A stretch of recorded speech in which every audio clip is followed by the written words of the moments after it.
Rendben. Na jó, most jön az a rész, amit 100-szor fel szoktam menni. Sose tudom, hogy kezdjem. Na jó. Sziasztok! Üdvözöllek titeket újra a csatornámon. Ma itt vagyok Annával, aki... Sziasztok, én Anna vagyok, és táplálkozási tanácsadó. Az előző videóban említettem, hogy van egy emésztőrendszeri betegségem, ami a SIBO, és most a ti kérdéseitekre fogunk válaszolni. Oké. Mit jelent pontosan a SIBO? A SIBO, más néven kontaminált vékonybél-szindróma, ez egy olyan emésztőrendszeri kórkép, amely során a vastagbél bélbaktériumai gyakorlatilag felszaporodnak a vékonybélben, és ez okoz különböző emésztőrendszeri panaszokat, tüneteket.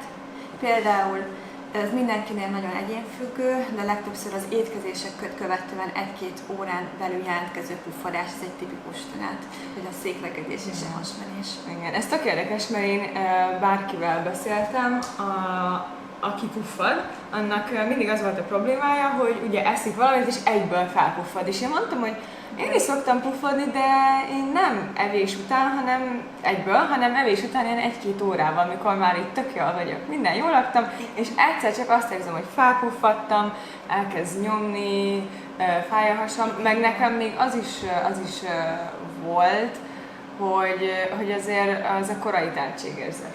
Pontosan, meg ez a nagyon kőkemény hasonló puffadás, tehát ez a nagyon már ilyen kis terhes hasszerű. Igen. Meg a gázok.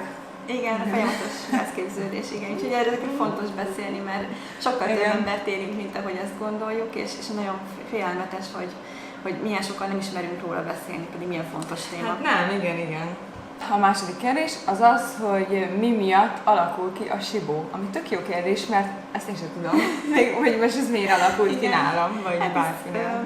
Nagyon egyénfüggő, de ami a legtöbbször egy kiinduló ok szokott lenni, ez egy tipikus stresszforrás az életben, tehát bármi, akár egy vizsgai időszak, akár egy trauma, vagy egy krónikus stressz, és ez az, ami kiváltja, berobbanthatja, viszont ezen kívül még nagyon sok ok lehet, mondjuk alacsony gyomorsav, nem kielégítő az emésztőenzimeknek a működése, és ezek mind egymásra adódnak, vagy egy enyhébb bélműködés, vagy nem annyira jó a bélperisztaltika, és ezek mind fokozzák ezt a folyamatot. És a bélflóra? Igen, végül is. Vagy ez már egy komplex? Hogy... Gyakorlatilag az ott lévő diszbiózis, tehát egyensúlyfelborulás eredményezi, és ugye a táplálkozás egyik fő ok. Igen. De azt szerintem a stressz, biztos nálam is a stressz lehetett, ami...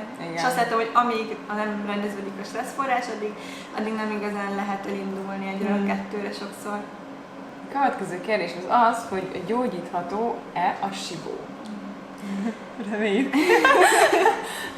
Természetesen gyógyítható, és az, hogy kinél milyen hosszú idő ez a folyamat, ez nagyon egyénfüggő, de legalább egy 3 hónap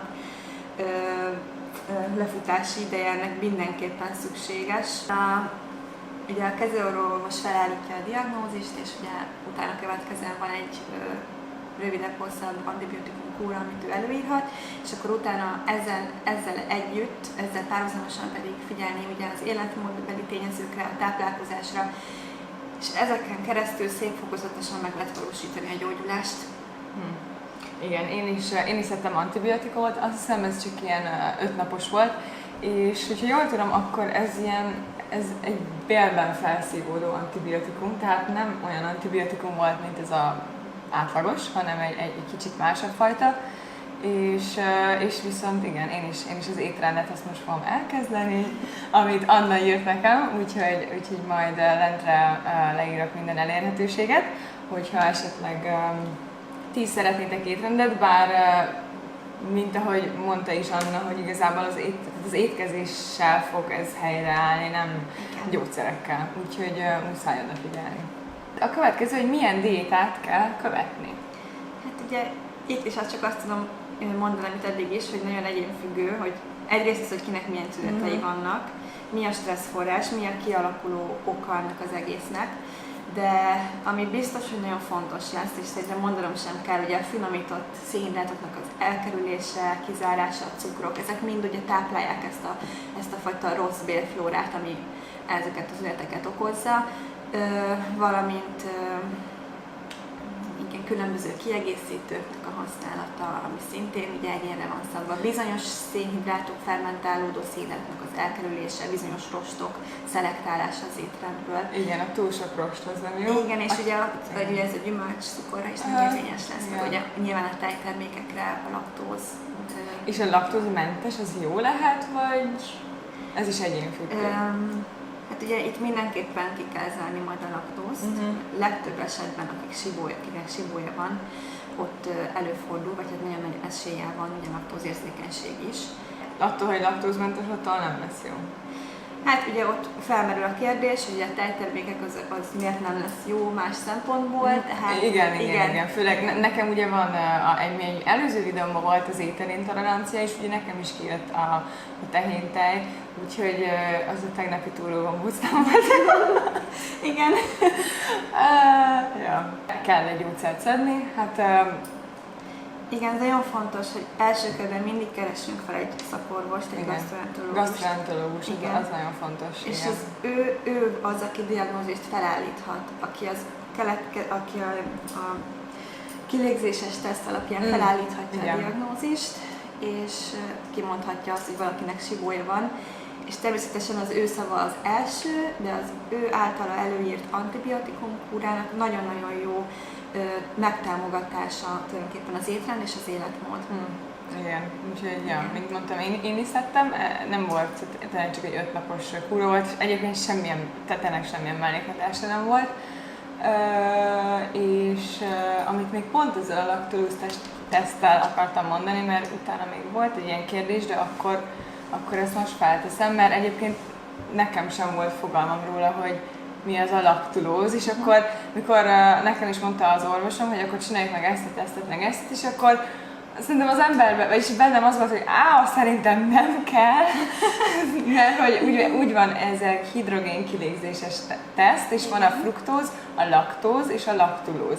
És mondtam, hogy ez a laktulóz az nem kell, mert hogy nem is tudom, csak így magamtól eldöntöttem, és mondta, hogy de azért nézzük meg, és pont, tehát tényleg minden tesztem az előző egy évben negatív, és ez az egy jött ki pozitívra, tehát annyira megerősítette, hogy tényleg ez a probléma, meg az összes tünetem ott van, úgyhogy ezt lehet tudni, hogy mi az a laktulóz, vagy laktáz? Laktulóz, meg van a laktóz, ugye ez két különböző fogalom, ugye az a jellemző, hogy mind a kettő diszaharid, tehát kettő szénhidrátok, mind a kettő monoszaharid molekulából épülnek fel, most nem megyünk vele, de az a lényeg, hogy ez az alapja annak, amivel a kilégzéses teszteket el tudjuk végezni, hiszen a laktulóz az egy olyan, tehát egy kettős cukormolekula, ami ugye a vékonybélbe érve az ott lévő enzimek nem tudják emészteni, lekerül a vastagbélbe, és ott pedig az ott lévő bélbaktériumok fermentelják, erjesztik, és keletkezik hidrogéngáz, és ugye a kilégzésnél ezt a hidrogéngázt fogjuk és nézik gyakorlatilag ezzel a diagnosztikai készülékbe történő kilégzéssel. És hogyha túlságosan korán megjelenik mondjuk a kilégzés során a hidrogéngáz a kilégzett levegőben, a lelletben, akkor az feltételezheti, hogy a vékonybélben is vannak oda nem való baktériumok. Igen. Ugye nekem is elkezdődött ez a szám, most azt nem tudom pontosan miben mérték, de elkezdődött azt hiszem ilyen 12-től, és a végén már 100 felett volt. Mert az első 4 fújásom csak ilyen 2-esével ment fel, és utána pontosan 1,5-2 óra után felment 60-ra, aztán felment 120-ra, és mondták, hogy hát ez annyira egyértelmű, hogy túl meg van növekedve, ugye? Igen, megnövekedett. Fokozott túlszaporodásra baktériumoknak, ezt akartam. Igen. A másik dolog, ami fontos, és én elhagytam teljesen, az édesítőszerek, és az orvosom is mondta, meg Anna is, hogy az édesítőt azt, hogyha sibója van valakinek, azt hát el kell hagyni. Kivéve a stevia, ugye? Igen. De mindenképpen a cukoralkoholok elhagyás az nagyon fontos lesz. Ezek ugyanúgy fermentálódó szénhidrátok ugye a bélrendszerben, és ezek ugyanúgy okoznak puffadást, gázképződést, és ezeket mindenképpen érdemes kiiktatni. Ilyen például az eritrén, a maltitol, a szorbitol, ezeket mind érdemes elkerülni. És ami úgy nem okozhat annyi puffadást, az a stevia, ami kifejezetten engedhető ebben a helyzetben, de törekedjünk arra, hogy magát az édes ízt is próbáljuk meg leredukálni, és nem próbáljuk pótolni semmivel. És ugye itt az a baj, hogy a gyümölcsök megszelektálása is majd nagyon fontos, ez bizonyos gyümölcsöknek a kivonása az étrendből, és éppen ezért nehéz lesz majd az édesítést is megvalósítani, de nem lehetetlen. Ugye? Nem lehetetlen. Meg le lehet szokni. Én most nagyon rajta vagyok, hogy leszokjuk az édes íznek a hiányáról, hogy még több sósat leszek. Mert egyébként érdekes, én mindig sósszájú voltam, addig, amíg ugye életmódot nem váltottam, és akkor megismertem az édesítőket, elkezdtem sütni, ugye csináltam a blogomat, és akkor szoktam rá az édes ízre, és akkor minden nap süti torta édesítővel, úgyhogy le lehet erről szokni, reméljük. Le lehet egyébként, mert hétről hétre fogod érezni. Igen. Az érződés, hogy egyre kevesebb az inger. Egyre kevesebb az ingered végül is az édes ízre. Reméljük. Ez tök jó kérdés, az YouTube-ra jött, és így olvastam is, mert amikor én elkezdtem szedni az antibiotikumot, nekem azt mondta az orvos, hogy az alatt az idő alatt egyáltalán semmilyen zöldséget ne egyek, se gyümölcsöt, és ő azt mondta, hogy a későbbiekben is ugye a zöldségeket ezt meg kell válogatni, meg a gyümölcsöket is, mint ahogy mi is beszéltük, szóval itt azt kérdezte valaki, hogy ha ezek a baktériumok erjesztik a szénhidrátokat, amiktől a gázok és a savak képződnek, miért nem lehet zöldséget enni, amiben minimális a szénhidrát? Egyrészt a zöldségekben is ugye van szénhidrát, csak annyi a érdekesség a dolgoknak, hogy itt ugye a fruktánok azok, amik legtöbbször a zöldségben gondot okoznak. A fruktánok, illetve a fruktózis. Fruktánok a gabonafélékben is megtalálhatók, és ezeket ugyanúgy fermentálja, erjeszti a bélflóra, a rossz bélflóra, és ez okoz végül is puffadást, tehát ezért érdemes ezeket a rosszokat is mind kiszűrni. És vannak olyan zöldségek, amik alacsonyabb a fruktán, fruktóztartalmuk, és ezeket érdemes inkább előnyben részesíteni. Nyilván nagyon sok olyan zöldség kikerül, ami mondjuk egészséges és az egészséges életmódba belefér, ezért ez hosszú távon így senkinek nem javaslom, mert különben is ezt mindenképpen egy szakember segítségével összeállított étrend megvalósítása mellett tudom elképzelni. De senki ne próbálja magát diagnosztizálni és nézegetni dolgokat. Így gyakori kérdések. Igen, mert beleesünk ebbe a hibába, és ugye azért az internet, hogy nagyon-nagyon sokfajta információ amik ránk, és egymásnak ellentmondó információk, és nagyon könnyű tévútra menni. Igen. Általában ezeket a kérdéseket tettétek fel. Valamivel szeretnéd kiegészíteni, ami esetleg nem jött, bár szerintem eléggé részletesen bemutattuk itt a sibót, ahhoz képest, hogy még nekem is volt most új információ, főleg ez a fruktán. Én a fruktánról előtte nem nagyon hallottam, csak a fruktózról. Igen. Úgyhogy igen. Hát ugye itt ugyanazok a fermentálódó oligodi-monoszacharidok, illetve a poliolok azok, amik ugye problémát okoznak. És ide tartoznak például a fruktánok és a galaktánok, galaktoligoszacharidok, a fruktóz és a poliolok, tehát ezek mind oda tartoznak, ezekre vannak protokollok, táblázatok, amiket lehet használni, és ezáltal össze lehet állítani egy étrendet. Sok minden kiesik, de egy okos megtervezéssel ezt össze lehet hozni. Meg hogyha tényleg odafigyelünk, mint ahogy én is fogok, akkor tényleg pár hónap alatt remélhetőleg. Így van. És a táplálékkiegészítők is fontosak lesznek majd, ami kicsit más.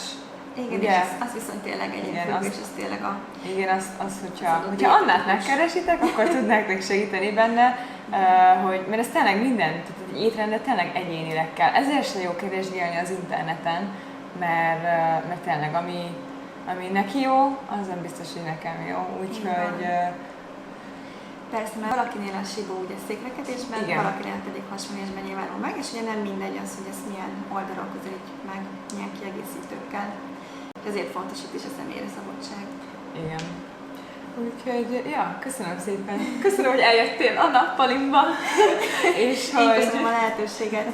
És hogy remélem, hogy nektek is tudtunk segíteni, mert nekem tényleg tök nagy segítség volt ez az egész, de nagyon fontos, hogy tényleg menjetek el orvoshoz, és hogyha felállította és megcsináltátok a tesztet, csak akkor kezdjétek el a Sibó étrendet, mert tehát, hogyha nincs Sibótok, akkor nincs értelme. Igen, Szóval igen, úgyhogy igen, az orvos nagyon fontos, és köszi Anna még egyszer, úgyhogy sziasztok!